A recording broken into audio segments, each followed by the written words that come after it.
የሥጋ ምኞት፣ የሥጋ ፍትወት፣ ያልተገባ ምኞት፣ አልቆቢስ የሆነ ምኞት፣ አንዱ ሳይጨብጡ ሌላውን መመኘት፣ 10 ቦታ ጥዶ አንዱ እንኳ ሳይበስል ሁሉን ማሳረር ግን የተገባ ነው።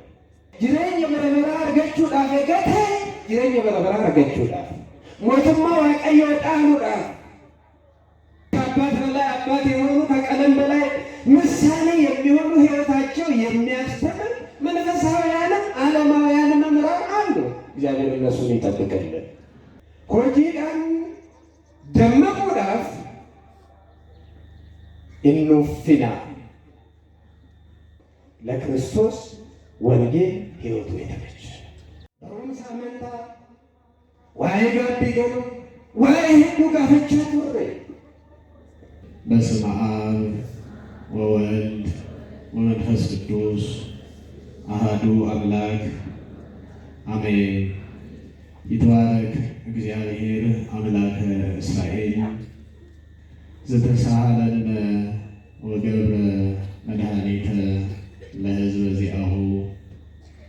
እርሱ ከፈቀደ እርሱ ከወደደ በሚኖረን ደቂቃ ውስጥ የምንነጋገርበት ኃይለ ቃል የሚሆነው ለክርስቶስ ወንጌል እንደሚገባ ኑሩ በሚል ኃይለ ቃል ይሆናል።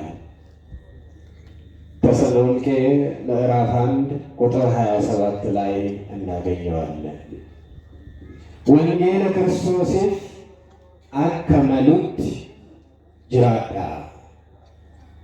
ወንጌለ ክርስቶስ አከተኡት ጅራዳ ወንጌለ ክርስቶስ አከቶሉት ጅራዳ ኤርጋ ኢፋ አዱኛ ቁልቁሎ ጳውሎስ ሰበ ፊልጵስዩስ ከንበሬስ በቆና ቶኮ ለኮብሰ ዲግደመረቲ ከነርገሙዳ ማቲ ዋቀዮ ኤኙኑ አበርሲሱ ነቲማ ኤኙኑ አጎርሶ ኤየ ዋቀዮን እችተሳ ተጋቴ ዴሴ እችተሳ ኢሙለንስ ሙልሴ አከኑፍ መሉት አከኑፍ ገሉት አከኑ በርሲስ ጃለላፊ ፌደሳ ኑፋተው ቁልቁሉ ጳውሎስ ሰባ ፊልጵስዩስ እና በሬሱት ጅሬኛ ሳትግራ ኤገሌ ኢሳን በርሲሳ ዋይ ጅሬኛ ሳ ተጃጅሉማ ኢሳ ኬሰት በረ ተጃጅለ ኢሳ ኬሰት ከኒሰ ቆነነ ተጃጅላ ዋን ta'eef ergamaa Kiristoos waan ta'eef nama dhugaa qooda ta'eef sababa kanarraa kan ta'e qormaatilee adda addaa isa qunnamanirraa ka'uudhaan ijoollota isaa kan hafuurawaa kan ta'an saba Tasaloniqee saba Filiphisiiyuus yeroodhaaf dhumaaf immoo kiristaanota kan taane hunda keenyaaf akka ta'utti innaa gorsuun gara keessan dhufee osoon isin arge yookiin immoo fagaadhullee onnee tokkoon taatanii wangeelaaf lubbuu tokkoon waliin taatanii wareegamaa qulqulluu hafuura qulqulluutiin akka dhaabbattan waa'ee jireenya keessanii immoo wangeela Kiristoosiin akka ta'utti jiraadhaa jedhee innaa gorsuun ያጋራ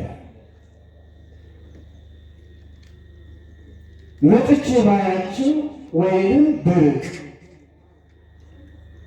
በአንድ ልብ ስለ ወንጌል ሃይማኖት አብራችሁ እየተጋደላችሁ በአንድ መንፈስ ቅዱስ እንድትቆሙ ስለ ኑሯችሁ እሰማ ዘንድ ለክርስቶስ ወንጌል እንደሚገባ ኑሩ። እስኪ ቃሉን ከኔ ጋር በሉት። ለክርስቶስ ወንጌል ግድ የላችሁም ተናገሩ። ለክርስቶስ ወንጌል እንደሚገባ ኑሩ። ለማን ወንጌል? ለማን ወንጌል? ለክርስቶስ ምን እንደሚገባ ኖሯል? ለክርስቶስ ወንጌል እንደሚገባ ኖሮ ስለ ቃሉ የቃሉ ባለቤት መድኃኔዓለም ክርስቶስ ክብርና ምስጋና ለስሙ ይሁን። ከፍ አድርጋችሁ እግዚአብሔርን አመስግኑ። ቅዱስ ጳውሎስ ክርስቲያን በመሆኑ አማኝ በመሆኑ እውነተኛ የእምነት ሰው በመሆኑ የእምነትን አገልጋይ በመሆኑ የደረሰበትን መከራ የተቀበለውን ውጣ ውረድ ሲዘረዝር ይቆይና ለፊልጵስዩስ ሰዎች ማለት ነው፣ ለጊዜው ፍጻሜው ለኛ የሚጠቅመውን መቋጫ ሲናገር፣ የሚረባውን መቋጫ ሲናገር፣ ለእኛ የሚገባንን ልንይዘው የሚገባውን ነገር ሲነግረን ምን አለ? ለክርስቶስ ወንጌል እንደሚገባ ነው። ለማን ወንጌል? ለክርስቶስ።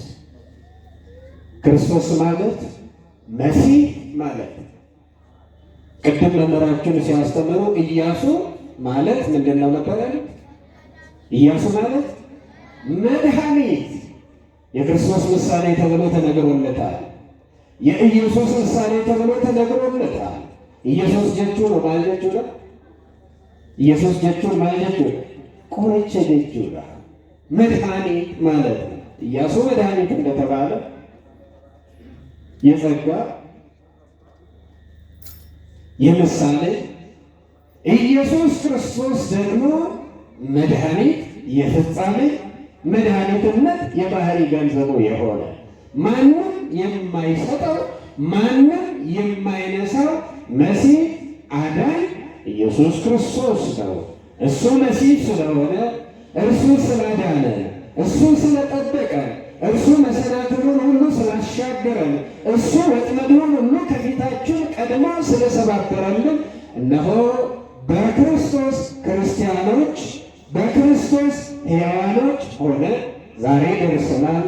ክብርና ምስጋና ለስም አጠራሩ ይሁን። ከፍ አድርጋችሁ ስሙን አመስግኑ። ወንጌል ማለትስ ምን ማለት ነው? ለክርስቶስ ወንጌል እንደሚገባ ኑሩ ነው አይደል? ክርስቶስ መሲህ ነው ብለናል። ስመ ሥጋዌ ማለት ነው። አካላዊ ቃል ከአብ ከመንፈስ ቅዱስ ጋር ትክክል የሚሆን እግዚአብሔር ወልድ በሥጋዌ በተዋህዶ ከድንግል ማርያም ሰው ሆኖ ከተገለጠ በኋላ የተጠራበት ስሙ ነው። ማን?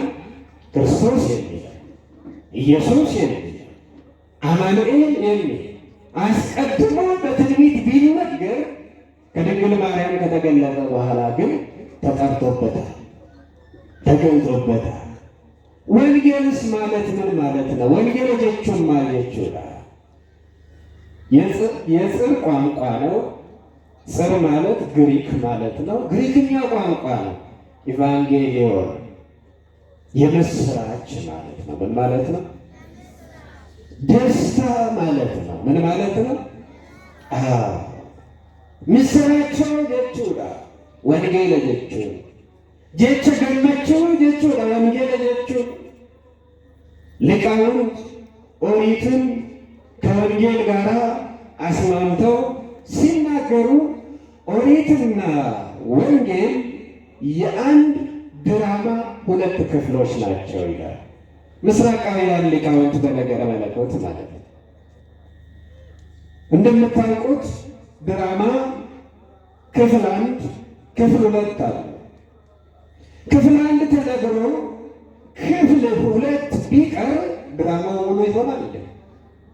የድራማውን ጭብጥ ሀሳብ መልእክቱን ማግኘት ይቻላል?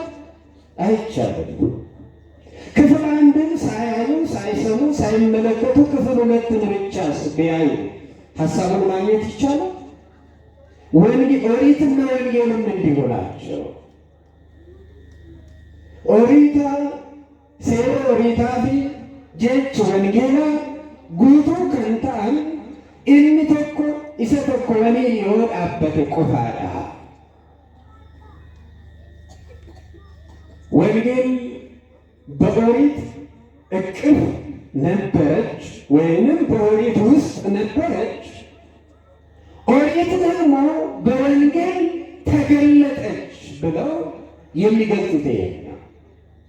ወንጌል ኦሪት ከሰ ቱርቴ ኦከቴ ቱርቴ ሴሪ ኦሪታ እሞ ወንጌላን ኢፈታቴ ከነጀቹን ማለጀቹዳ ሴሪ ኦሪታ ዱቢሰ ቱሬ ሴሪ ወንጌላ እሞ ሂኮ ዱቢሰ ሰናቴ ኦሪት ንባብ ናት፣ ወንጌል ትርጓሜ ናት ማለት ነው። ሴሪ ኦሪታ ራጂ ቱሬ ጀች ወንጌላ እሞ ራወት ራጂ ጡም ራጂ ሰናቴ ብሉይ ትንቢት ነበረች፣ ይወርዳል ይወለዳል በምሳሌ ሲገለጽ። ሐዲስ ግን ወንጌል ግን ፍጻሜ ሆነች። የምን ፍጻሜ? የትንቢቱ ፍጻሜ።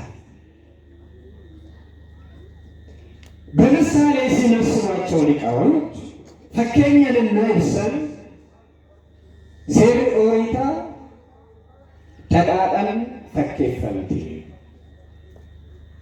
ሴሪ ወንጌላሞ ሴሪ ኦሪታ ደማን ፈኬፈንቲ ሴሪ ወንጌላሞ ደቃጠን ፈኬፈንቲ። ብሉይ ኪዳን ኦሪት በማር ትመሰላለች። ሐዲስ ኪዳን ወንጌል ደግሞ በቅቤ ትመሰላለች። ለምን እንዲሆነ ቢሉ ማር ስትነኩት እጅ ያጣብቃል፣ ጠንካራ ነው፣ የሚለቅ አይመስልም። በውሃ ሲታጠቡት ግን በቅጽበት ይለቃል። ኦሪቱም እንዲህ ናት ይለናል። ኦሪት ስሪቷ ጥብቅ ነው፣ ሕጓ ጠንካራ ነው። ግን ወንጌል ሲመጣ ለወንጌል ስፍራ ለቀቀች። ምን ማለት ነው? ኦሪት እንዴት ነበረ? አይን ቤዛ አይን ወሰን ቤዛ ስንትል ነበረ። ነምት እኮ እየነመ ቢሮ የመለስ እጅሳ ያበዱ ጅት ሴሪ ኦሪታ አይን ያጠፋ አይኑ ይጥፋት ይላል። ወሰን ቤዛ ስን ነምት እኮ እልካነመ ቢሮ የጨምሴ እልካነ ሰማላቶ ያጨው ጅት ሴሪ ኦሪታ ጥርስ የሰበረ ያወለቀ ቢኖር የእርሱ ጥርሱ ይውለቅ ትላለች ኦሪት። ሕግ ናት ኦሪት። አታደርግ ብታደርግ ትቀጣለህ ማለት ነው። ስርዓት የላትም ማለት አይደለም። ትእዛዝ የላትም ማለት አይደለም። አስርቱ ትእዛዛት በስርዓት ይጠቃለላል። ስርዓት ደግሞ ሁለት ነገሮችን በውስጡ ይይዛል፣ ትእዛዝንና ሕግን። ትእዛዝ አድርግ አድርግ አድርግ፣ ባታደርግ ይህ ይጎልብሃል። ትእዛዝ የሚባለው እሱ እናት አባትህን አክብር፣ ባልንጀራህን እንደ ራስህ ውደድ፣ ዕለተ ሰንበትን አክብር፣ እግዚአብሔር አምላክህን ብቻ አምልክ። ይህ ትእዛዝ። ሕግስ አትስረቅ፣ አትግደል፣ አታመንዝር። እነዚህን ብታደርጋቸው ትቀጣለህ። እነዛኞቹ ብታደርጋቸው በረከት ታገኛለህ። እናት አባትህን ብታከብር፣ ሰንበትን ብታከብር፣ እግዚአብሔር ብቻ ብታመልክ እነዚህን ሽልማቶች ታገኛለህ። ትእዛዝ። ሕግ ግን አትስረቅ፣ ብትሰርቅ ትቀጣለህ። አትግደል፣ ብትገድል ትቀጣለህ። ጽኑ ናት። ወንጌል ግን ልዝብ ናት። በቅቤ ትመሰላለች። ቅቤ ሲነኩት ለስላሳ ነው። ቢያጥሙት ግን አይለቅም። ወንጌል አትለቅም ማለት አታለፍም ማለት ምን ብላ ተገልጣለችና አፍቅሩ ጸላእተክሙ ብላ አይን ቤዛ አይን ወስን ቤዛ ስን ቆደ ጀደሜ ሰናፍ ከልየ በለስ ጊሳበዱ ከለካን ጨብሴልካን ሳሃጨቡ ቆደ ኦሪት ጀተ ሰናፍ በከቡአ ሰና ወንጌል ማየት ዲነኬ ጃለቁ ጀቸ ጀዱን ይፈባቴር ከናፍ ጠጣ ጀለም ጠጣን ብሻንን እንገዲስ ወንጌልስ ይሆንዩ ሰገደ ወንጌላ ተንገረቦታሉት የተተኩ ሕጎችም እንዳሉ ታውቃላችሁ። ግዝረት በጥምቀት መሥዋዕተ እንስሳት በክርስቶስ ሥጋ ክታነሞን ጩበዳን አረ ክታነሞን አፈጀቹ ለፌኔ ዋዳ ሰባ waaqayዮ ጀደሙን ሰን አርገቹዳፍ ክታነሞን ድርቀመት ወይ ሰባ waaqayዮ ጀደመኒ ዋማሞዳፍ አብርሃም ድራ ኤገሌ maatiin Abrahaam hundinuu dhiira ta'e kan dhalate hundinuu kittaanamuun dirqama ture. Amma garuu akka sirnaatti malee akka seeraatti hin dhaabbanne kittaanamu. Kanaaf qulqulluu Phaawulos kittaanamus kittaanamuu baadhus kittaanamuu fi dhiisuun kiyya wanti na fayyadu hin jiru kan jedhu. Cubbalaan bakka bu'eera. Waadaa qofa osoo hin taane xumura waadaa sana argachuudhaaf cubbamuu. زعمنا وزفتم قيدتم جل وانجيل مارقوس بقنا بدجا لكم سبدجا كأمانة كنشوف أمني فيا وانجيل ككتانا نيجتورجي أرسل بلا دوتا أرسل كريستوسين بكبو إيجا أرسل غوغيدا أرسل فون غوفتا يسوع كريستوس ديك غوفتا يسوع كريستوسين بكبو إيجا كونن مو بربرا أبدا كنافو كذا تكليف الدين ወንጌል ከእንደ መረዋን ታቴ ወንጌል ጅሬኛ ለመናቴት ልጆፍቱ ዋን ታቴ ወንጌል ገርቦታ ብሊሱማ ከሊት ዋን ታቴ ገርቦታ እናጀን ገርቡማ ጭቡ ጀለት ወሬን ቢተመኒ ገርቡማ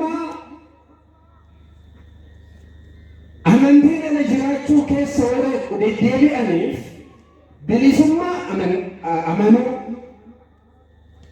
ብሊሱማ ገርቡማ ሰረኬሳ አደረው የክልሞ ቁልቁላው ተለብሲቷል ታቴ ወንጌል በኃጢአት ለታሰሩ ሰዎች እነሆ ድህነትን የምትሰጥ የምትናገር ስለሆነች ለሰው ልጆች የምትመች ለስላሳ ስለሆነች ቅዱስ ጳውሎስ ምን አለ? ለክርስቶስ ወንጌል እንደሚገባ ሆናችሁ ኑሩ። የምትነግዱ ብትኖሩ፣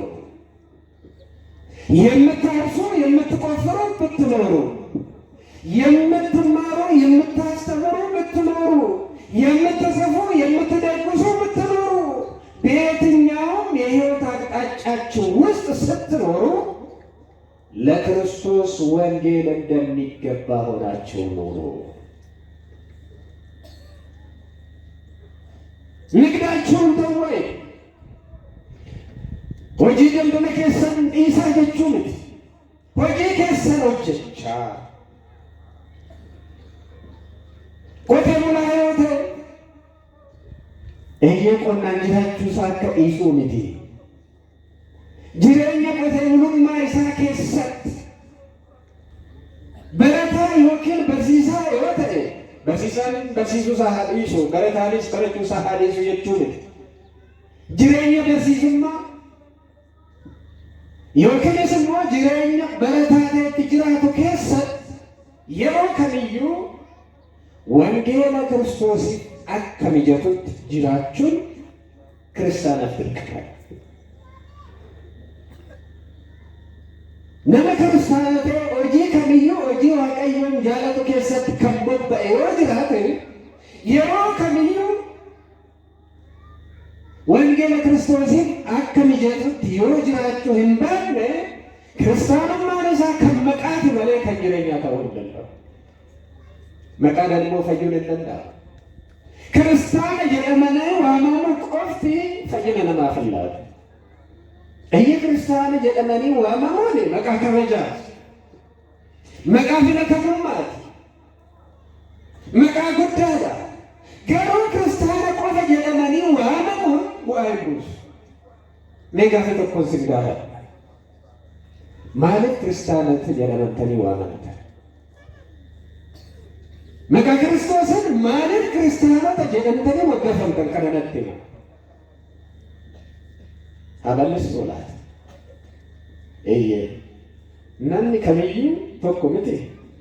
Garuu namoota akka fakkaattii Waaqayyootti uumamu keessaa namoonni kun filatamanii saba hafuuraa jedhaman manfasaawoyaa. Addunyaa hafuuraa keessa immoo warreen kun filatamuudhaan kiristaanota jedhamanii waamamanii ከመንፈሳዊ ዓለም ደግሞ ተለይተው የተመረጡ ክርስቲያኖች የተባሉ ጅሩሙ ክርስቲያኖች jedhamanii kan waamaman dhibbe jedhamanii inxifixaafi dhibbe kiristaanummaa kan keessa hin jiraanne waa takkallee kiristaanummaa kan mul'isu jireenya isaanii of keessaa kan hin qabaanne immoo hedduun jiru. Isaan keessaa immoo filatamanii ክርስቲያን ኦርቶዶክስ ተዋህዶ ijoollee ኦርቶዶክስ ተዋህዶ ilmaan waaqayyo guyyaa 40ffaa fi 80ffaatti waaqayyo hafuura qulqulluu fi Yordaanos irraa dhalatanii lammaffaa dhalatanii ijoollee waaqayyo jedhamanii waamamuun jiraati. Maaliif kun hundi ta'e? ይህ ሁሉ ለምን ከሰዎች ተለይተው መንፈሳዊ ዓለም ነኝ ብሎ ራሱን ከሚጠራ ግን ደግሞ ሌላው ርኩሱን መንፈስ ይከተላል። ሌላው ቅዱስ ነው እያለ በስም ቢጠራው ቅዱስ መንፈሱ የሚሻውን ሕይወት የማይኖር ካለበት ደግሞ ተመርጦ ክርስቲያን ነበር። ክርስቲያን ነኝ ብሎ ደግሞ ራሱን ከሚጠራ ነገር ግን የክርስትና እንጥፍጣፊ መገለጫ እንኳን ውስጡ ከሌለው ዓለም ተለይቶ የተዋህዶ ልጅ መባል ኦርቶዶክሳዊ መባል በ40 ቀን ከአምላከ መንፈስ ቅዱስ ከማኅፀነ ዮርዳኖስ ተወልዶ ክርስቲያን ተብሎ መጠራቱ ይህ ለምን አስፈለገ? ለምን ክርስቲያኖች ናቸው? መልስ የለም። ዓላማ የለው፣ ምክንያት የለው፣ ግብ የለው፣ ተስፋስ የለው። ለምን ክርስቲያኖች ተባሉ? መካነ ሰላም ነው ደብረ ሰላም። አቤት የደብረ ሰላም ቅዱስ ገብርኤል የፊቼ ደብረ ሰላም ቅዱስ ገብርኤል ምዕመናን የምስራች በፕሮግራም መሪው ምክንያት ድምፃቸው ሳይለንት ላይ ተደርጓል። እቺ ሰከር ዜና እየለናገር ቢያኔ ነው መሰለኝ ጆሮአችን ሊቆም ሪሞቱን አይሰጠኝም። እኔ ደግሞ ትንሽ ከፍ አድርጌ ትጠቀም ምክንያት የለውም እንዴ? አይደሱ አይደለም፣ ልክ ነው። የትህትና ሰዎች ናቸው አይደል? ነው አይደል? አዎ ብለዋል አባታችን። እግዚአብሔር በትህትና እንድትገለጡ ያደረጋችሁ የትህትና ቤት የቅድስት ኦርቶዶክሳዊት ልጆች ያደረጋችሁ ስሙ ይክበር ይመስገን። ከፍ አድርጋችሁ እግዚአብሔርን አመስግኑ። ክርስቲያን መባላችን ክርስቲያን መሆናችን የክርስትና ሕይወት መኖር ያስፈለገን ለምን ከተባለ መንግስተ እስኪጨርሱትና መንግስተ ሰማያትን ምን ለማለት ለመውረስ። ምክንያቱም ልጅ የአባቱ ርስት የሚወርሰው ልጅ ሆኖ ሲገኝ ነው። አባታችን ማለት እግዚአብሔር፣ እኛ የማን ልጆች ነን? የእግዚአብሔር ልጆች። ስለዚህ ማንን መንግስት እንወርሳለን ማለት ነው? የእግዚአብሔርን መንግስት እንወርሳለን። ክርስቲያኖች የሆነው ደግሞ ለመዳን ከምን ለመዳን ከሞት ከሲኦል ነገረ ድህነት ላይ መዳን ሲባል ግን ይሄ ብቻ አይደለም። የመዳን ጥቅ ቴዎሲስ ይሉታል የነገረ መለኮት ልሂቃን። ሱታፌ አምላክ የጸጋ አምላክ እስከመሆን ድረስ እስከ ነጽሮተ ስሉስ ቅዱስ ድረስ መድረስ ከሕገ ሰብ ውጭ መሆን ይገርማል። ሕገ መላእክት ስርዓተ መላእክት በምድር መኖር። ቅድም መምህራችን ስለ ጻድቁ አባታችን አቡነ ገብረ መንፈስ ቅዱስ አንስተውልን ነበራል። አንድ እጅግ በጣም የሚገርም ነገር አለ። ገድላቸውን አይታችሁ ከሆነ ስለ ጻድቁ አቡነ ገብረ መንፈስ ቅዱስ እጅግ ብዙ ለዘመናችን አስተማሪ ነገሮች አሉ። ገድላቸውን አንብቡ። ከግብፅ ተነስተው ኢትዮጵያ ሀገረ ኢትዮጵያ ናት ብለው ከኢትዮጵያውያን ደግሞ ወደ ተጎዱት በሃይማኖታቸው ወደ ጎሰቆሉት ሄዱ። ስንት ዓመት ነው በራሳቸው ባህር ውስጥ ተዘቅዝቀው ይጸልዩ? ስንት ዓመት? 100 ዓመት። በጣም ይገርማል። በባህር ውስጥ ተዘቅዝቆ መጸለይ ሕገ ሰብ ነው እንዴ? ሰው ስንት ደቂቃ ነው ውሃ ውስጥ መቆየት የሚችለው? 1 ደቂቃ ይቆይ አላውቅም። እኔ 10 ሰከንድ መቆየት የሚችል አይመስለኝም። ትንፋሽ ያጥራል። ሕገ ሰብ ነው። ነገር ግን ከሕገ ሰብ ውጭ የሆኑ ደግሞ እንደነ አቡነ ገብረ መንፈስ ቅዱስ ያሉት በሚገርም ሁኔታ ባህር ውስጥ ተዘግዝቀው እዛ ሳይታፈኑ ያው ተዘግዝቀው ለ100 ዓመታት ይጸልዩ። ሕገ ሰብ በእግር መሽከርከር ነው። የእኛ የሁላችን አባት አቡነ ተክለ ሃይማኖት ግን በ6 ክንፍ በረዋል። ክብርና ምስጋና እነሱን ላከበረ ለእኛ አባቶች አድርጎ ለሰጠን ደግሞ እኛንም ልጆቻቸውን ላደረገው ለመድኃኔዓለም ይሁን። ከፍ አድርጋቸው እግዚአብሔርን አመስግኑ። ከሕገ ሰብ በላይ እስከመሆን ነው ነገረ ድህነት። ሱታፌ አምላክ እስከመሆን ነው ነገረ ድህነት። ስለዚህ ለመዳን ነው ዓላማ። ከናፉ ክርስቲያኑ ማንኬኝ ቡአ ከሩፍ ቡሱ ቡአን ሳሞ ፈይለ ገተኤ ሞቱማ ዋቀዮ ቃሉ ገተኤ ጅሬኝ በረበራ አርገቹ ዳፌ ገተ ጅሬኝ በረበራ አርገቹ ዳፍ ሞቱማ ዋቀዮ ቃሉ ዳፍ ክርስቲያኖ ተጀቀመኒ ዋመሙ ቆፈ ገሃብቲ ጅሬኝ ክርስቲያንማ ጅራቹን ጅሬኝ ወንጌላ ጅራቹን በርባቂሳ ባንተ ቁልቁሉ ጳውሎስ ማጀኔዱበት መተገበ ሳነትንቱ ወንጌለ ክርስቶስን አከመኑት ተአቶ ጅራዳ ወንጌለ ክርስቶስን አከተኑት ተአቶ ጅራዳ ለክርስቶስ ወንጌል እንደሚመች ለክርስቶስ ወንጌል እንደሚገባ ሆናችሁ ኑሩ። 3 ነገሮችን ብቻ ነግራችሁና ትምህርቴን እጠቀልላለሁ። ስንት ነገሮችን? አጋዕዝተ ዓለም ስሉስ ቅዱስ ሁላችሁንም ይባርኳችሁ። 3 ነገሮች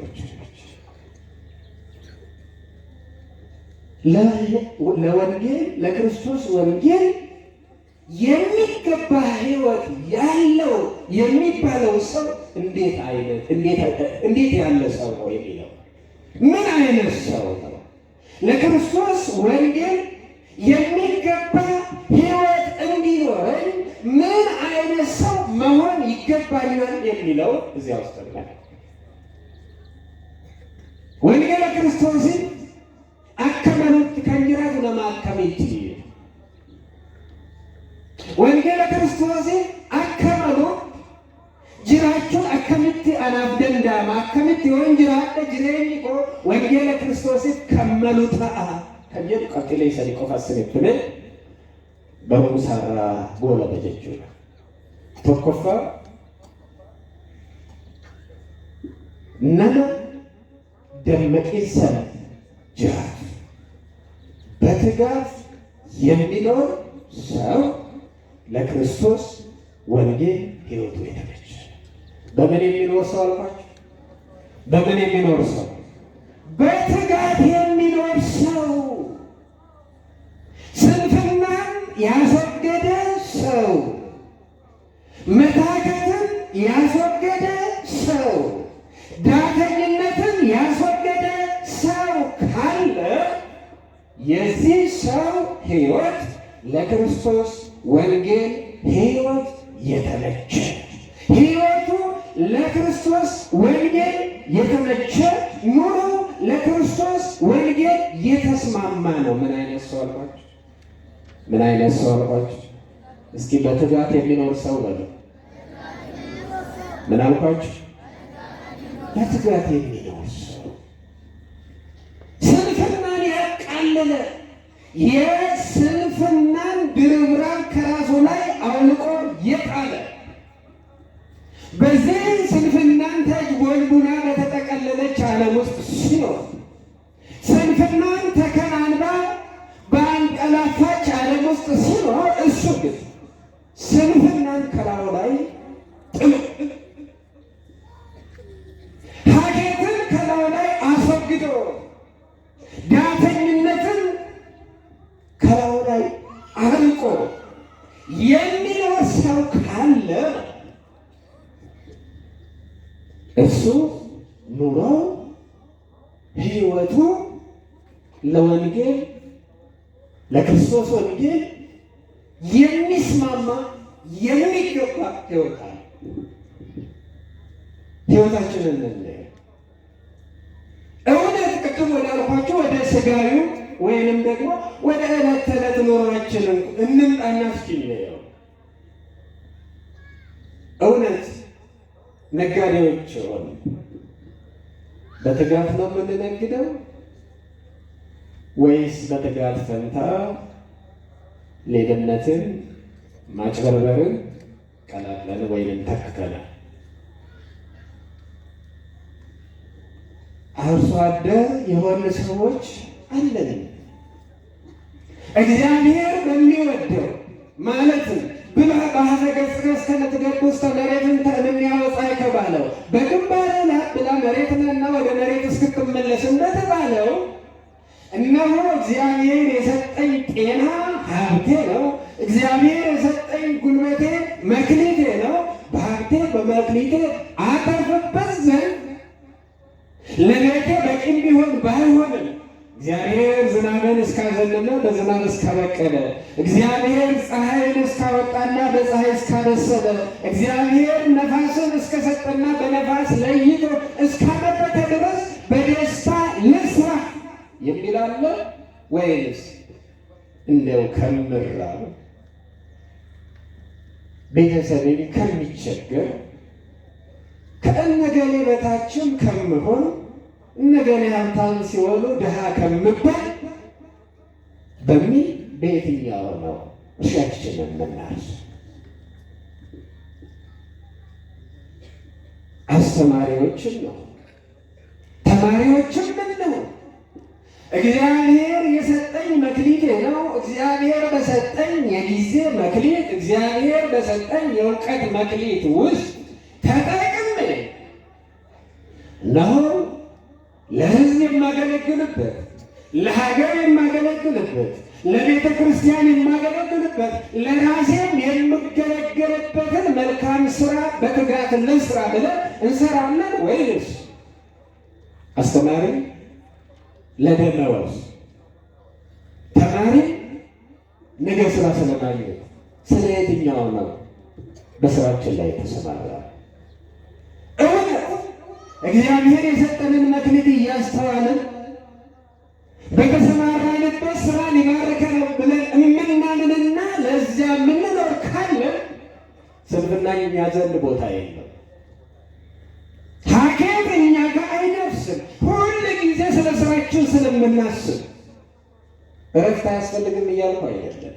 የምናንቀላፋበትን የምናርፍበትን ጊዜ እግዚአብሔር ሰጥቶናል። ከዚያ ውጭ ባለው ጊዜያችን ግን በምንድን ነው የምናሳልፍ? ለመሆኑ ተግባራችንስ የተወሰነ ነው?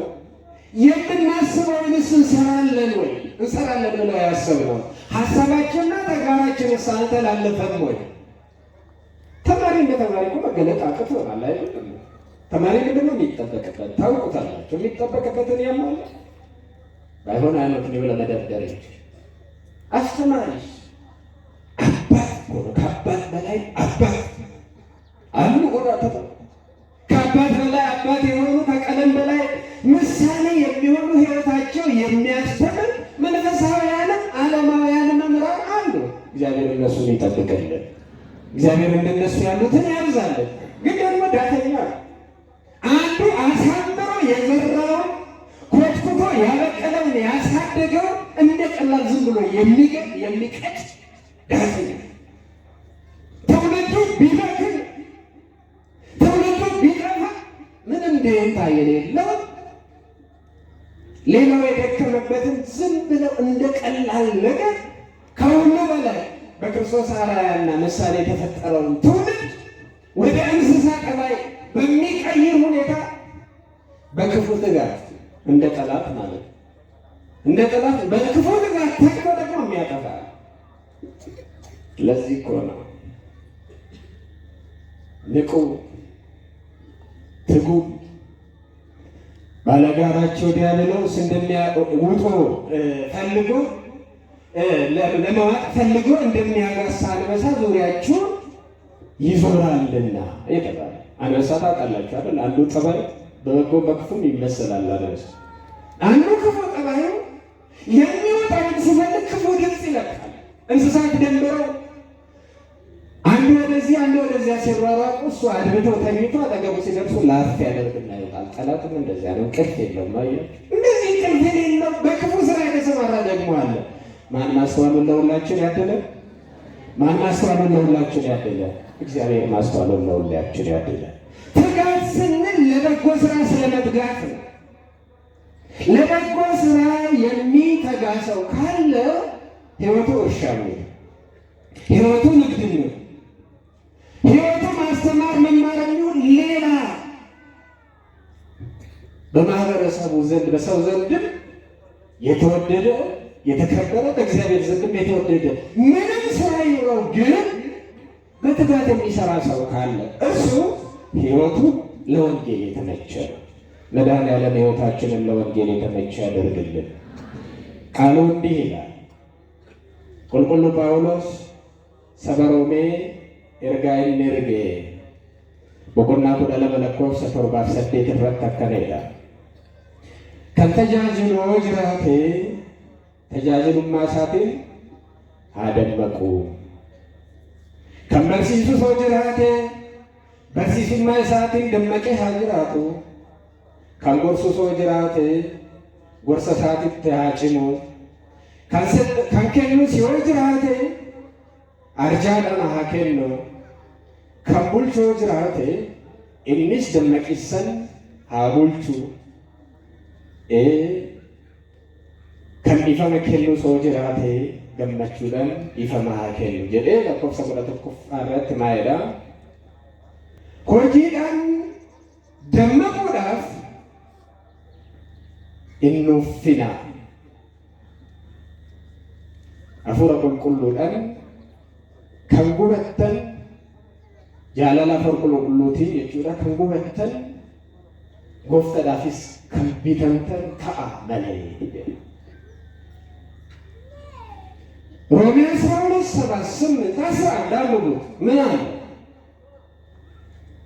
አገልግሎት ቢሆን በአገልግሎታችን እንትጋ፣ የሚያስተምርም ቢሆን በማስተማሩ ይትጋ፣ የሚመክርም ቢሆን በምክሩ ይትጋ፣ የሚሰጥ በልግስና ይስጥ፣ የሚገዛ በትጋት ይግዛ፣ የሚምርም በደስታ ይማር። ቁጥር 11 ላይ ምን አለ? ለሥራ ከመትጋት አትለግሙ፣ በመንፈስ የምትቃጠሉ ሁኑ፣ ለጌታም ተገዙ እንጂ ይለናል። ስለ ቃሉ አምላከ ቅዱሳን ስሙ የተመሰገነ ይሁን። ለወንጌል የሚመቸውት ማለት ይህ ነው። ወንጌል ስለ ነፍስ ብቻ የምታስተምር አይደለችም። በነገራችን ሰው የነፍሱን ስራ ረስቶ ለስጋው ብቻ የሚያደላ ስለሆነ የነፍስ ጉዳይ ቅድሚያ ይሰጠው ትላለች እንጂ ቤተ ክርስቲያን ጨረሳችሁ የስጋን ነገር ተውት የምትል ቤተ ክርስቲያን አለች። እንዲሁም ለነፍስ የሚሆነው ስራ የሚሰራው በስጋ ላይ ታውቃላችሁ። በነፍሱ በስጋ መልካም ስራ ያልሰራ ሰው በነፍሱ መልካም ነገር ማግኘት አይችልም። የስጋ ጊዜ ክረምት ነው፣ የነፍስ ጊዜ ደግሞ በጋ ነው። ስጋና ነፍስን እየነጣጠልኩ አይደለም። የስጋ ጊዜ ስላችሁ በዚህ ምድር የምንኖርባት ጊዜ በክረምት ይመሰላል። በነፍሳችን በገነት እንደገና በዳግም ትንሣኤ ስጋና ነፍሳችን ተዋህዶ በመንግሥተ ሰማያት የምንኖርበት ጊዜ ግን የበጋ ጊዜ ነው። ክረምት ምንድን ነው? በምን ይገለጣል? መከራ አለብን። ከላይ ዝናቡ፣ ከታች ጭቃው፣ ከላይ ሀሩሩ፣ ከታች ቁሩ፣ ሁሉ ነገር ይፈራረቅባት የመከራ ጊዜ ነው ክረምት። የበጋ ጊዜ የደከሙበትን የሚሰበስቡበት ምርቱን የሚያስገቡበት የደስታ ጊዜ ነው በጋ። ስለዚህ የበጋው ጊዜ እንዳያጥርብን ወይንም በጋውን ሳናይ እንዳንቀር በሚል ቤተክርስቲያን ስለ ነፍስ አስቀድማ ታስተምራለች እንጂ የስጋ ጉዳይ አስፈላጊ አይደለም ብላ የስጋ ምኞት፣ የስጋ ፍትወት፣ ያልተገባ ምኞት፣ አልቆቢስ የሆነ ምኞት፣ አንዱ ሳይጨብጡ ሌላውን መመኘት፣ 10 ቦታ ጥዶ አንዱ እንኳ ሳይበስል ሁሉን ማሳረር ግን የተገባ አይደለም። ይህንን ነው የምትቃወመው ቤተክርስቲያን እንጂ ሰርቶ ማድረግ ነግዶ ማትረፍ የሚያስመሰግን አምላካዊ ፈቃድ። በዚህ ውስጥ ልብ በሉ። የጸጋ መጋቢ የሚኮነው እኮ ትክክለኛ የጸጋ መጋቢ የምንለው እንደውም አርሶ አደር። ለምን? እሱ ያረሰውን እሱ ብቻ አይደለም፣ ሌሎች ይነገሩት ወይ በሽያጭ ወይ ሲያልፉ እሸቱን ቀጥፈው ወይ በሌላው ምክንያት ይመገቡት። ሰዎች ብቻ አይደሉም፣ አዕዋፈ ሰማይ ይመገቡታል። ከሰዎችም ቃርቃውን እንኳን ምንም የሌላቸው ቃርመው ይጠቀሙበታል። የጸጋ መጋቢ የሚባለው ይሄ።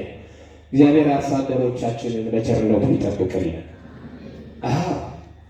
እውነተኛ ነጋዴም በሀቅ ሰርቶ አስራቱን በኩራቱን ሳያጎድል ምጽዋቱን ትሩፋቱን የሚሰራበት ከሆነ እግዚአብሔር የሚወደው ነጋዴ፣ እግዚአብሔር የመነገድን መክሊት የሰጠው አትርፎ መገኘቱ አብዝቶ የሚባርከው ነጋዴ። ማሩን በምናምን የሚለውሰው አይደለም፣ በርበሬውን በሸክላ የሚተካው አይደለም። በዱቄት ፈንታ አሁን ደግሞ ሳጋቱራ ነው እንጀራ የሚሆነው አይደል? ምን አለ ነው የተባለው? ኧረ ይሄን ግድግዳ ሳየው ሄደ ተለጠፍ ይለኛል አለ። ምን ሆነ ነው ሲሉ እንጃ ከእነንትና ቤት እንጀራ ገዝቼ በልቼ ነው ሲሉ፣ አይ እንግዲያውስ እንጀራው የጌሶ እንጀራ ነው፣ ግድግዳው ላይ ተለጠፍ ይለኛል። እንደ ቀልድ ሰውን መመረስ እንደ ቀልድ የእግዚአብሔርን አርአያ ምሳሌ ክቡር ፍጥረት ማጥፋት መድኃኒዓለም ከዚህ ይጠብቃል። ስለዚህ እግዚአብሔር የሚወደው ሰው ሕይወቱን በትጋት የሚኖር ከሆነ እግዚአብሔር የሚወደው ነው። ለወንጌልም የሚመች ለክርስቶስ ወንጌልም የሚመች ኑሮ ያለው ሰው ነው። ማን? በትጋት የሚኖር ሰው። ልጠይቃችሁ፣ ደከማችሁ? የትጋት ተቃራኒ ምንድን? አንድ ሰው ትጉህ ከተባለ ተቃራኒ ደግሞ ምን ይባላል? ምን ይባላል? ስንፍና። ከዚህ በተቃራኒ ሰነፍ ሰው ወይንም ደግሞ ስንፍና የመጀመሪያውና ትልቁ ኃጢአት ነው። ታውቃለህ? የመጀመሪያውና ትልቁ ኃጢአት ስንፍና። ለምን ያላችሁኝ እንደሆነ ነቢየ እግዚአብሔር ዳዊት በመዝሙር 14 ቁጥር 1 ላይ ይናገራል። ናምን ኢባን ተኮዮ ጅራለ ኢባውማ ጽቡ ተኮፋፍ ይሰጉዳለ ነው እንጂ ማለት ፋርሳ ዳዊት በቆና ጎዳፍር ለከፍሰ ተቆረጠ ተከረ ይህ አብድ በልቡ አልቦ እግዚአብሔር ናምን ኢባን ለጴሳቲን ያገሳቲን ዋቀዮን እንጅሩ ጀዴገነ ይራይ ሰነፍ በልቡ ማን የለም ይላል። ማን የለም ይላል። ሎቱ ስብሐት እሱም አለ። እሱ ባይኖርማ ኖሮ የት አለን እኛ? እሱ ባይኖር ኖሮ ማን ይጠብቀን ነበር? ከዚህ ሁሉ የመከራ ዓለም ማን ይታደገን ነበር? እርሱ ባይኖርማ ኖሮ ማን ይመግበን ነበር? እየጠበቀን እየመገበን እያለበሰን የሚያኖረን እግዚአብሔርማ አለ። ክብርና ምስጋና ለስም አጠራሩ ይሁን። በእውነት የሚፈር ለተገፉት ደራሽ፣ ዝቅ ያሉትን ከፍ የሚያደርጋቸው ታማኞቹን የማይዘነጋቸው እግዚአብሔርማ አለ። ግን ለትጉሆች ለሰነፍ ማን የለም? ማን የለም? እግዚአብሔር የለም። ተመልከቱ። እግዚአብሔር የለም ጋር የደረሱ ሰነፎችን ለማን ናቸው ካል ያልተማሩ እንዳይመስላችሁ። በስጋዊ ጥበብ የተጠበቡ መንፈሳዊ ዓይናቸው ግን የታወረ ነው። እግዚአብሔር አምላክ መንፈሳዊ ዓይናችንን ይክፈትልን። ሰነፍ ከመሆን መድኃኔዓለም ይጠብቅን። ለወንጌል ለክርስቶስ ወንጌል እንደሚገባ ኑሩ ማለት አንደኛ በትጋት ኑሩ ማለት፣ ሁለተኛ ለክርስቶስ ወንጌል የሚገባ ኑሮ አለው የሚባል ሰው ወይም ክርስቲያን እምነቱን በተግባር የሚገልጥ ሰው ካለ፣ ምኑን በተግባር የሚገልጥ? ምኑን በተግባር የሚገልጥ? ልብ በሉ። ብዙ ጊዜ ጥያቄዎችን እንጠይቃለን። ጋፊን ሄዱ ጋር ዛሬ እንኳን በምክራው ብዙ አርዕስትን ስንጠይቅ ነበር አይደለ? ነገረ ሃይማኖትን ስንጠይቅ ነበረ፣ ነገረ ጾምን ስንጠይቅ ነበረ፣ ምስጢረ ንስሐ ስንጠይቅ ነበረ፣ ስርዓተ ቤተ ክርስቲያን ስንጠይቅ ነበር። ግን እነዚህን ሁሉ የጠየቅነው ለምንድን ነው? የነገረ መለኮት ትምህርት ቴዎሎጂ ይባላል። ምን ይባላል አልኳችሁ?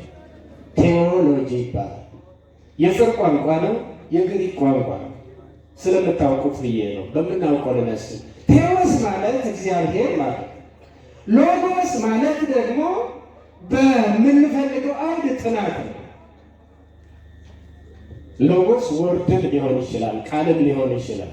አካላዊ ቃል ኢየሱስ ክርስቶስ ሎጎስ ብሎ ስለሚገልጠው ማለት ነው። አሁን በእናንተ አጠና ባዮሎጂ ስንል ስለ ሕይወት ምን የሚል ሳይንስ ትላላችሁ? ስለ ሕይወትን የሚያጠና ሳይንስ አይደል? ቴዎሎጂ ስንልስ ምን ይመስላችሁ? እግዚአብሔርን የሚያጠና ሳይንስ ልክ ነው? ልክ ነው ወይ? እግዚአብሔር ይጠናል አይጠናም? ስለዚህ ምን ማለት ነው? አምኖ በእምነቱ ውስጥ ሆኖ እግዚአብሔርን ወደ መምሰል የሚያድግ በእድገቱ ውስጥም እንዴት ማደግ እንዳለበት የሚማር ማለት እንጂ ከውጭ ሆኖ እግዚአብሔርን የሚያጠና ማለት አይደለም። እግዚአብሔር የሚጠና ኦብጀክት ስላልሆነ ቁስ ስላልሆነ የሚጠና አይደለም፣ የሚመረመር አይደለም። ስለዚህ አምኖ በእምነቱ ለማደግ ሲል ሊኖረው ሲሻ ብቻ በመንፈስ ቅዱስ ገላጭነት መጀመሪያ ድሉን የሚሰጠው እግዚአብሔር ነው። መጽሐፍንም መምህርንም የሚያዘጋጅ እግዚአብሔር ነው። መጽሐፍትንም እየመረመረ በመምህርም እየተማረ ወዳወቀው ነገር ለማደግ የሚታትር አማኝ ማለት ነው። ነገረ መለኮትን የሚማር ምን ልላችሁ ነው? ብዙ ጥያቄዎች ጠየቀ። ለእውቀት ነው ወይ የጠየቅነው ወይስ ለሕይወት ነው የጠየቅነው? ስለ ጾም ጠይቀናል አይደል? እውነት ጾምን ስለ መጾም ሽተን እንዴት መጾምና በጾም የሚገኘውን በረከት እንዴት እንደምናገኝ ለመረዳት ነው የጠየቅነው ወይስ ነው አይደለም የሚለውን ለማወቅ ካየን ከየከሚል ወህዱ ጋር ስለ ቤተ ክርስቲያን በሮም ሳመንታ ዋይ ጋቢ ገኑ ዋይ ህዱ ጋፈቻ ቱሬ እንዲያውም ሁል ጊዜ ገና በመጣ ቁጥር ጋር አለ ወይስ የለም ብለን እንጠይቃለን። ሁል ጊዜ ፋሲካ በመጣ ቁጥር እርድ ስንት ሰዓት ነው የሚታረደው? ይሄ ጥያቄ ነው። እኛ ግን ቀድመን ሆሳዕና ላይ ፈስከናል።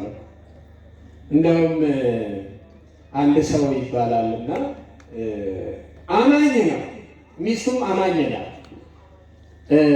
ግን እምነቱን በተግባር የማይገልጽ ሰው ሆነና አንድ ቀን ከወንድሙ ጋር ቢጣላ ጠመንጃውን ከተቀመጠበት ወልውሎ እሱም ከማርኩትም አይማረኝ ብሎ ሊወጣ ይሰዳዳል። ጊዜው ደግሞ ጾም ነው። ምን ብሎ ወጣ? ከማርኩት አይማረኝም። እንዲህ አይነትም እኮ መሀል አለና መድኃኒዓለም ከዚህ ይሰውራል። ምን ሊያደርግ ነው እየወጣ ያለ? ወንድሙ ሊገድል ማለት ነው። ጠመንጃውን አዘጋጅቷል። ግን ደግሞ ጊዜው ምንድን ነው? ጾም ነው። ሚስቱ ብለህ ነበረች ይላሉ ናብሮ። ወዳጅ ሌላ ምግብ እንኳን አላዘጋጀውም ጾም ስለሆነ፣ ጾም መሆኑን አስቀድማ ነገረች። ጌታዬ ሌላ ምግብ አላዘጋጀውም ጾም ስለሆነ ባይሆን አንዲት የረጋች ጥሩ እርጎ አለች፣ እሷን አፍህ አድርግና እሷን ቅመስና ሂድ ትለዋለች። ጊዜው ምንድን ነው? ጾም ነው። እረፍ ብትለው የእሷ አቅም እሱን ማስቆም የሚቻለው እንዳልሆነ ተረድታለች። ስለዚህ ምን አለች? እንደው በቃ መሄድህ ካልቀረ ጾም ስለሆነ ምግብ አላዘጋጀውም፣ ባይሆን ይህችን እርጎ ጠጣና ሂድ። ከዚያ ምን አለ? ምን አይነቷ ሚስት ነሽ አንቺ? እንዴት በሰው እርጎ ጠጣት ይኛለች ብሎ ዘራት አለ ማለት ነው። ጌታዬ አላወቅህም እንጂ እኮ ገና ወንድምህን ለመግደል ስታስብ ጾሙንም ሽረሃል፣ ፈጣሪህንም ክደሃል አለች። አዝነው አልቅሶ ንስሐ ገብቶ ተመለሰ ይባላል። እንዲህ አይነት ልቦና ይስጠን። እንዲህ አይነት ልቦችም ማለት እልል ማለት አማራቸው መሰለኝ። እግዚአብሔርን አመስግኑት። እውነት ነው፣ በጣም ይመሰገናል እግዚአብሔር። ገና ለመግደል ሲያስብ ሰው ጾሙን ሻረ ማለት። በነገራችን ላይ ጾም መከልከል ነው ብሎ ጠዋት ሲያስተምሩ ነበር። ጾም ስለሆነ ትንሽ እንካ። ከምን መከልከል ነው? ከምግብ ነው? ዋናው ጾማችን ምግብ ነው ወይ? አይደለም ማለት። እሺ ከምንድን ነው መከልከል ታዲያ? ከኃጢአት መከልከል።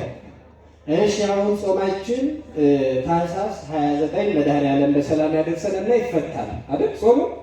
ከዛ በኋላ ኃጢአት ተፈቅዷል? ምን አሳቃችሁ? የልቡን ሲነግሩት የኮረኮሩትን ያህል አለ። ልክ ናቸው። ከገቢረ ኃጢአት መከልከል ምንጊዜም የማንገድፈው ነፍስ አእምሮ ግእዛን ከነሳን ነፍስ ካወቅን በእኛ ቋንቋ ይቹን ዓለም እስክንሰናበታት ድረስ ጾማችን ገቢረ ኃጢአት። ልብ በሉ። ጾም ወንድሞች አሉት። ማናማን? ሁለት ወንድሞች የማይለዩት ወንድሞች አሉ። ጸሎትና ስግደት አለ። ከወንድሞቹ አንዱ ጸሎት የሚባለው ከእግዚአብሔር ጋር መነጋገሪያ ሞባይል ነው። ከእግዚአብሔር ጋር መነጋገሪያ። ስለዚህ በዚህ በጾም ወቅት ኃጢአት ደግሞ በሶስት ነገር ይሰራልና አንድም በገቢ፣ አንድም በነቢ፣ አንድም በሐልዮ ከሁሉም አቅም በፈቀደ መጠን ርቆ ወደ እግዚአብሔር ለመቅረብ ከእግዚአብሔር ጋር ለመነጋገር ፍትወተ ሥጋን መግታት ያስፈልጋል። ምክንያቱም ሥጋ ስለሚገዳደር ይህን ፍትወተ ሥጋ ደግሞ የሚያምረው ምቹ ምግብ ነው። ስለዚህ ይህን ምቹ ምግብ ከምንጩ ያደረቅን እንደሆነ ኃጢአት የተባለው ተክል፣ ሐልዮ የተባለው ተክል ይጠወልጋል፣ ይደርቃልና ወደ እግዚአብሔር የመቅረብ ዕድላችንን ያሰፋለን። ስለዚህ ጥሉላት የሥጋን ፍትወት እንዳያምሩት እንዳያነሳሱት ተከለከሉ እንጂ ዋናው ጾም እናንተ እንዳላችሁ ገቢረ ኃጢአት ወይንም ሐልዮ ኃጢአት፣ ነቢበ ኃጢአት ነው። እውነተኛውን ጾም እንድንጾም መድኃኒዓለም ይፍቀድልን። በእነዚህ ሁሉ ውስጥ ተግባራት መከልከል ሲባል ከጥላቻ መከልከል፣ ሰውን ከማሳዘን መከልከል፣ የእግዚአብሔርን ሕግጋት ከመተላለፍ መከልከል፣ እነዚህ ሁሉ በውስጡ ያቅፋል። ያልተረዳ ወንድማችን ምግብን ብቻ ትቶ ወንድሙን ሊገድል ተነሳ፣ ግን ጾም መግደፉን ሳይረዳው ቀረ። ይኸውልህ ለክርስቶስ ወንጌል በሚገባ ኑሩ። ወንጌል ክርስቶስ ይፋከተውት ጅራዳ ጀኔ ክታብ ቅልቅሉ ለጋረትሙ ጅሬኒ ወንጌል ክርስቶስ ቶሙ ወኪል መንከሚደ የወጀዳነ አማንቲሳ ጎቻን ነምን ኢብሱ የወጅራቴ እን ጅሬኒ ሳደምሱን እየ ወንጌል ክርስቶስ ይከመሉ ንስሐ ገብተናል። ወይንስ ስለ ንስሐ ብቻ አውቀን? ጥያቄ። ስለ ንስሐ ብቻ ተምረን አውቀን ከሆነ ይሄ ለወንጌል አይመች። ንስሐ ገብተን ከሆነ ግን ለወንጌል የሚመቸውን ሕይወት መርጠናል፣ ይዘናል። ከዚህ ሕይወት መድኃኔዓለም ያወጣል። ቆርበናል ወይ? ሥጋ ወደሙ ተቀብለናል ወይ? ተዘጋጅተናል ወይ? ወይንስ ስለ ሚስጥረ ቁርባን ብቻ ዕለት ዕለት እንማራለን፣ ለማወቅ እንጠበባለን ካለ ማውቁ መልካም ነው፣ በቂ ግን አይደለም። መቁረብ ያስፈልጋል፣ መቅረብ ያስፈልጋል። ቅድም ከመጋቤ ስብሐት ጋር ክቡር አባታችን ጋር ትንሽ ነገር ስንነጋገር ነበር ጊዜ አግኝተን። የዛሬ 3 ዓመት አካባቢ እንዲሁ ታላቅ ጉባኤ አዘጋጅታችሁ አይቻለሁ። የዛሬ ዓመት አካባቢም እንዲሁ ዘንድሮ በእውነት ከሁሉ የተሻለ ሁኔታ ላይ ስላላችሁ እኔ ፈጣሪን አመስግኛለሁ። በእናንተ ደስ ብሎኛል። እስኪ እግዚአብሔርን አመስግኑ። በእውነት ከጊዜ ወደ ጊዜ የተሻለ ነገር አለ። በዚህ እንድትጸኑ መድኃኔዓለም ይፍቀድላችሁ። ግን በቂ ነው ወይ? የክርስቶስ መንጋዬ ብቻ ነው? የቅዱስ ገብርኤል መንጋዬ ብቻ ነው? ልዩ ልዩ ምክንያት ሊኖር ይችላል። እኛም ጊዜውን እኮ የምንገድለው በመግባትና በመውጣት ነው። እንማራለን። ተምረንስ ነው? ምን ለመሆን ተማርን? ክርስትናችን ቅድም ለመዳን ነው ብለናል። ለመዳን የሚያበቃው ቃለ እግዚአብሔር ይነገረናል። ሰምተን ለመሄድ ነው ወይንስ ለመተግበር? ለመተግበር ከሆነ ወንጌል የሚመች ሕይወት አለ። እሱ አመጣጥ ምንም ከባድ አይደለም። ለሥጋችን ከባድ ቀንበርን እግዚአብሔር አልጣለንም። ዋንጆ ጭማ ዋቀዮን ገቴት ከየረንኬ ሴሪ ወንጌላ ሴረን እየታዳ ለሥጋችንም በረከት እንድናገኝበት የተሰራች ናት ወንጌል። ለነፍሳችን ድህነት ብቻ ሳይሆን ለሥጋችንም በረከት ናት። ስለዚህ ለምንድን ነው መኖር ያቃል? ቅድም አነሳ ትጋት የለንም ማለት፣ በጸሎት አንተጋም ማለት፣ በቅዳሴ አንተጋም ማለት፣ በወንጌሉም አካላችን አለ እንጂ መንፈሳችን የለም ማለት፣ አይምሯችን የለም ማለት። መድኃኔዓለም አይምሯችን ይመልስልን። ደግሞ በአካል ያልተገኙ ከዚህ የሚልቅ ወንድሞቻችን አሉ። መድኃኔዓለም ወደ ቤቱ ይሰብስብልን። እምነታችን ግን በተግባር የምንገልጠው መች? ምግባር የሌላት ሃይማኖት በራሷ የሞተች ነች ይላል። በመጨረሻው ሰዓት በትንሣኤ ዘጉባኤ በዳግም ምጽአት ለደጋጎቹ በሚፈረድላቸው ለክፎች በሚፈረድባቸው ጊዜ በነገራችን ላይ የምንጠየቀው ጥያቄ ቢኖር ምን ሃይማኖት ተከታይ ነበር ካለ ያለ ሃይማኖት እግዚአብሔር ማስደሰት አይቻልም ተብሎ ተጽፏል። ያለ ሃይማኖት የሚሰራ ስራ አያስደስትም። ግን በሃይማኖታችን ውስጥ ቅድሚያ የሚሰጠው ምግባር፣ ሰዎችን ስለማብላት፣ ሰዎችን ስለመጠጣት፣ ሰዎችን ስለማለበስ። ግን እውነት እንጀራ ማብላት ነው ብቻ ነው? እውነት ውሃ ማጠጣት ብቻ ነው? እውነት ልብስ ማካፈል ብቻ ነው? አይደለም እኮ። ሰው ደግነት ተርቧል። ሰው ፍቅርን ተቀንቷል። ሰው በህብረት መኖር ብርድ ሆኖበታል። ስለዚህ እምነትን በተግባር የሚገልጥ የወንጌል ሰው ያስፈልገዋል አለ። የተራበውን ፍቅር የሚመግበው፣ የተጠማውን ሰላም የሚያጠጣው፣ የታረዘውን ህብረት የሚያስገኝለት የወንጌል የክርስቶስ ወንጌል የተመቸ የሚገባ ህይወት ያለው ሰው ዓለም ያስፈልጋል። ስለዚህ ለክርስቶስ ወንጌል እንደሚገባ ኑሩ ብሎ ቅዱስ ጳውሎስ ሲናገር መድኃኒታችን ኢየሱስ ክርስቶስ በማቴዎስ ወንጌል ምዕራፍ 7 ቁጥር 21 ላይ ይህንን ጠቅቆ ተናግሮት እናገኛለን።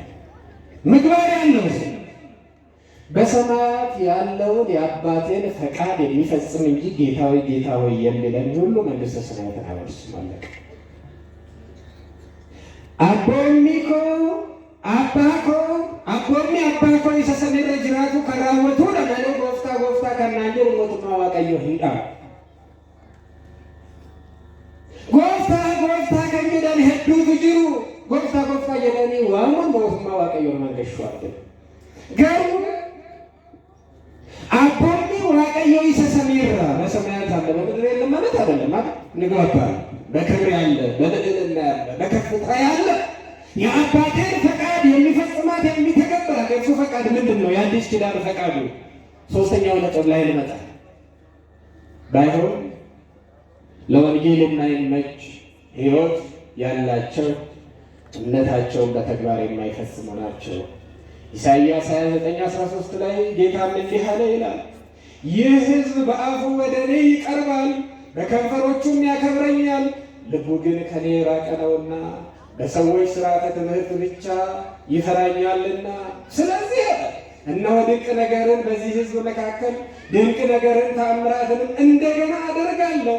የጥበበኞችን ጥበብ ትጠፋለች፣ የአስተዋዮችን ማስተዋል ትሰወራለች ይላል። በከንፈር የሚያመልኩት በልባቸው ግን የማያከብሩ፣ በከንፈራቸው የሚዘምሩለት በሕይወታቸው ግን ክርስትናን የማይገልጡ ቢኖሩ ጥበባቸው ትቀስማለች፣ ማስተዋላቸውን ትሰወራለች። ማን ከዚህ ይጠብቀን? ማን ከዚህ ይጠብቀን?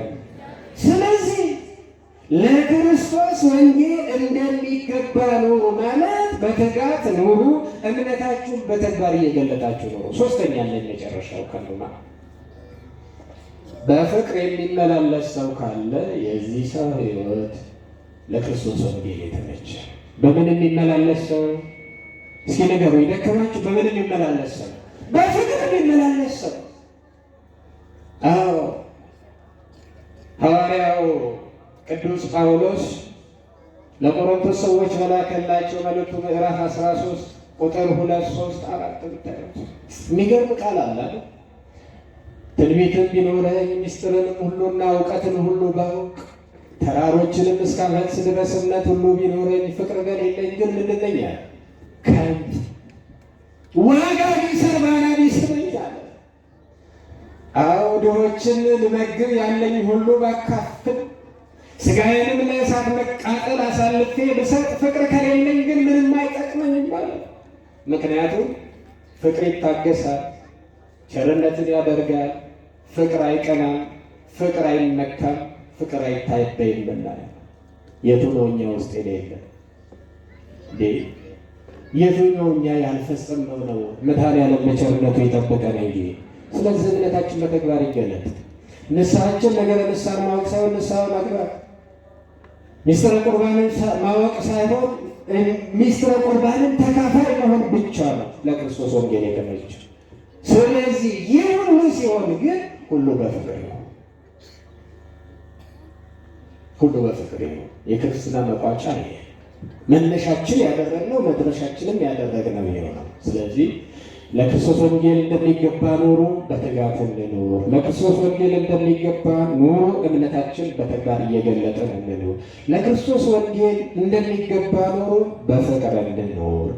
በትጋት እምነታችንን በተግባር በመግለጥ በፍቅር እንድንኖር በዚህም ኑሯችን የመድኃኔዓለም ቸርነት የድንግል ማርያም አማላጅነት ታክሎበት ከገቡበት መውጣት ካገኟትን ማጣት የሌለባትን መንግሥተ ሰማያትን እንድንወርስ ቅዱስ ፈቃዱ ይሆንልን። ወስብሐት ለእግዚአብሔር ወለወላዲቱ ድንግል ወለመስቀሉ ክቡር። ይቆያል።